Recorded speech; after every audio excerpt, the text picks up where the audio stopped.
Dear learners, আজ বেশ কিছুদিন পর আপনাদের একটা নতুন টিউটোরিয়াল নিয়ে আমি হাজির হয়েছি। আজকের আমাদের বিষয় লগ ও সূচক।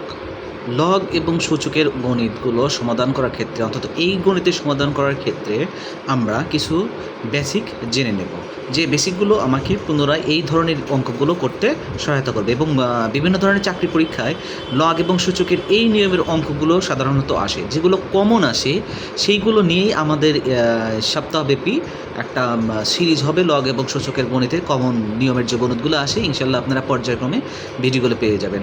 আচ্ছা, এখন আর কথা না বাড়িয়ে মূল অঙ্কেতে চলে যাই। এই অঙ্কের বেসিকে আমাদের একটা জিনিস জানতে হবে, যে কোনো সূচকের বা কোনো চলকের ঘাত যদি এক্স যদি সূচকই হয়, চলক হয়, এক্সের ঘাত যদি মাইনাস হয়, যেটাকে আমরা ইনভার্স বলি, এক্স ইনভার্স 1 মানে 1/x, এক্স ইনভার্স 2 মানে 1/, এই ঘাতটা চলে যাবে, এই ঘাতটা নিচে চলে যাবে 1/x²। অনুরূপভাবে আমার যদি হয় এক্স ইনভার্স 3 সমান সমান আমাকে লিখতে হবে 1/x3 এইটা হলো আমার একটা বেসিক। আরেকটা বেসিক জিনিসটা কি জানতে হবে, আরেকটা বেসিক জানতে হবে যে আমার যদি দুটি ভিন্ন চলকের ওপরও যদি বা দুটি ভিন্ন সংখ্যার ওপর যদি আমার ঘাত যদি সমান হয়, ধরুন a⁴m ইকুয়াল টু x⁴m, অর্থাৎ দুটি পৃথক সংখ্যার আমার যদি ঘাত উপরে যেটা থাকে সেটাকে বলে ঘাত। তাহলে এই ঘাত দুটা যদি আমার সেম হয়, তাহলে কন্ডিশন অনুযায়ী আমার ভিত্তি দুটাও সমান। তাহলে ভিত্তি দুটা যদি সমান হয়, ঘাত দুটা যদি ভিন্ন ভিন্ন হয়, তাহলে ঘাত সমান হবে। কিংবা যদি আমার এই ঘাত যদি আমার সমান হয়, দুটি ভিন্ন সংখ্যায় যদি আমার a⁴m করলাম, x⁴m করলাম, এবং মান দুটি যদি সমান হয়, তাহলে আমি ধরে নিতে পারি ভিত্তি দুইটা সমান, অর্থাৎ a⁴x। বাস এতটুকু বেসিক। তার মানে আমি এইটা সমান সমান লিখতে পারি a⁴x। এই এতটুকু বেসিক দিয়ে আমি এই গাণিতিক সমস্যাটি সমাধান করব।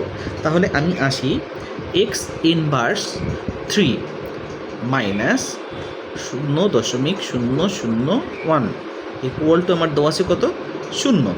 তাহলে আমি এই রাশিটাকে আমি এক্স ইনভার্স 3কে আমি কী হিসেবে লিখতে পারি, 1/x³ ইকুয়াল টু, আমি এই মাইনাসটাকে আমি এই পাশে নিয়ে আসলাম, সেক্ষেত্রে আমার কত আসবে, মাইনাসটা এই পাশে আসলে প্লাস হয়ে যাবে 0.001। এখন 0.001-এর পরিবর্তে আমি কী লিখতে পারি, এইটার পরিবর্তে আমি লিখতে পারি, এই দশমিকের পরিবর্তে আমি দশমিকটা তুলে দেওয়ার জন্য 1 ডিভাইডেড বাই 3 ঘরের জন্য আমি 3টা 0। তার মানে এইটার মান আসলে দাঁড়াবে, এই শূন্যের কোনো দাম থাকবে না, 1/1000। এখন 1000 কীভাবে লেখা যায়, আমি যেহেতু এটাকে ঘাত আকারে নিয়ে আসব, তাহলে সহজ বুদ্ধি 10 গুণন 10 করলে কত হয়, 100। 10 গুণন 10 গুণন 10, যেটাকে আমি লিখতে পারি, এটা দুইটা 10 আছে, সুতরাং এটা 100 সমান সমান লেখা যায় 10² আর এইটা যেহেতু 3টা 10-এর গুণন, তাহলে এইটাকে আমি লিখতে পারি 10⁻³ সমান সমান 1000। তার মানে 1000-এর পরিবর্তে আমি 10⁻³ আমি লিখতে পারি। তাহলে এইটা সমান সমান, তাহলে আমার কি আসতেছে, 1/x³ সমান সমান 1 ডিভাইড বাই 10⁻³ তাহলে আমরা যদি এটা ক্রস গুণন করি, যে 10⁻এইটার সাথে এইটা, এইটার সাথে এইটা, তাহলে 10⁻³ সমান সমান x³ তাহলে দুইটা আমার ঘাত সমান, এইটা 3 সমান, এখানকার 3 সমান, তাহলে আমার ভিত্তি দুইটা আমার সমান, x-এর মান 10। তার মানে মানটা আসবে, x-এর মান হবে 10। সরি, এখন আমার x-এর মান 10, কিন্তু আমাকে বের করতে বলছে কি, x³ মান। তাহলে x³ মান যদি আমার আসে, তাহলে 10-এর x যদি মান 10 হয়, 10-এর উপর কিউব করলে কত আসতেছে, 1000। তাহলে আমার এইখানে মান আসবে হলো 1000। তার মানে এটা কিন্তু আমার x-এর মান যদি চাই, তাহলে আমার 10 এইটা, আর যদি আমার x³ মান চাই, তাহলে এইটা আমার রেজাল্ট হবে এইটা। এইবার আপনাদের জন্য এই গাণিতিক সমস্যাটি সমাধান করার জন্য অনুরোধ রইল, আপনারা জলদি কমেন্টে হিসাব করে আমাকে x², এক্সের মান না কিন্তু আমার x², একটু খেয়াল করবো আমরা সময়, কারণ অঙ্ক করতে গেলে দেখা যায় যে আমরা তাড়াহুড়ো করতে গেলে অনেক ভুল করে ফেলি, অনায়াসই ভুল হয়ে যায়। আমরা মানবিক দৃষ্টিকোণ থেকেই দেখতে হবে সবাইকে, যে আমরা সব কিছুতে গেলে তাড়াহুড়ো করতে গেলে ভুল হয়। তো আমরা তাড়াহুড়ো না করে ইনশাল্লাহ আমরা করব আমাদের মাথা ঠান্ডা রেখে। তাহলে আমরা এই অঙ্কটা কীভাবে করবো? এক্স ইনভার্স 3 ইকুয়াল টু, আমি এই 0.001টাকে আমি যদি এখন এই পাশে নিয়ে যেতে পারি, তার মানে 0.001, যেটাকে আমি লিখতে পারি কি আকারে, 1/1000 হিসেবে, কারণ এই দশমিক তুলে দিলে নিচে 1। এখন কিসের জন্য আসে? অনেকে আমরা এরকম দশমিক তুলে দিই, কিন্তু আসলে কেন হয়? কারণ আমি এটা হলো আমার সহস্রাংশ, এটাকে যদি আমি দশমিকটা ভাঙতে চাই তাহলে আমাকে 1000 দিয়ে উপরে গুণ করতে হবে।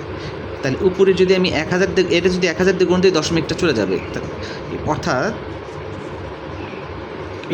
এইখানে কেন আমার 1000 আসে, সেই বেসিকটা কিন্তু আমরা অনেক সময়ই ভুলিয়ে ফেলি, যে দশমিকটা আমরা কীভাবে তুলে দিই। এই সংখ্যাটাকে তুলে দেওয়ার জন্য আমাকে 1000 দিয়ে গুণ করতে হয়, 0.001, একে আমার 1000 দিয়ে গুণ করতে হয়। তাহলে যেহেতু আমার 0.01 ছিল, 1000 ছিল না, 1000 দিয়ে গুণ করলে দশমিকটা 3 ঘর ডানে চলে যাবে, এইখান থেকে 3 ঘর ডানে চলে যাবে, অর্থাৎ 1 দশমিক হয়ে যাবে। যেহেতু আমি একে 1000 দিয়ে গুণ করেছি, মানটাকে বজায় রাখার জন্য একে আমি 1000 দিয়ে ভাগ দিতে হয়। তাহলে কি হয় যে 1-এর পরে দশমিকটা চলে যায়, আর এখানে নিচে 1000 চলে আসে, তার মানে দাঁড়ায় কি 1/1000। তাহলে ইনশাল্লাহ আপনারা x³ x inverse 3 equal to আপনারা লিখতে পারেন 10 ইনভার্স 3 আগের মতো। তাহলে এখন দেখেন যে -3 ঘাত দুইটা আমার সমান, তাহলে x সমান কত লেখা যায়? 10।